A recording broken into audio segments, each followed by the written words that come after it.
అంటే సునీతమ్మ గారు ఏమైనా ఎక్స్పెక్ట్ చేస్తున్నారంటే ఆమె చెప్పినట్టు చేతుల్లో ఆమెకే పేపర్ పెన్ ఇచ్చి సిబిఐ అవతారాన్ని ఆమె చేయాలి.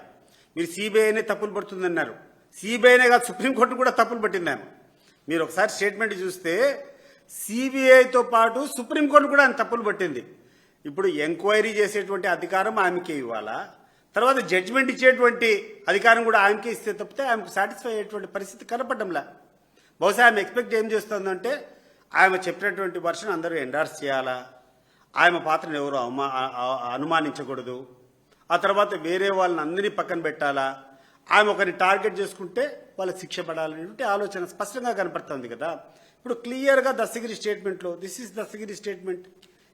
ఏదో డాక్యుమెంట్ పోయినా అంటున్నారు. ఎవరి డాక్యుమెంట్లు, ఎవరికి సంబంధం డాక్యుమెంట్లు? ఎక్కడన్నా మీకు వివేకానంద రెడ్డి గారికి, అవినాష్ రెడ్డి గారికి, జగన్మోహన్ రెడ్డి ఎక్కడన్నా ఆస్తి తగరారు ఉందా డాక్యుమెంట్ పోయేదానికి, ఆ డాక్యుమెంట్ దొంగతనం చేసేదానికి? డాక్యుమెంట్ల కోసం వెతికినాము, డాక్యుమెంట్ తీసుకున్నాము డాక్యుమెంట్లు అని చెప్పి దస్తగిరి రాశాడు కదా. మరి దానికి సమాధానం ఏంది అని చెప్పి నేను అడుగుతున్నాను.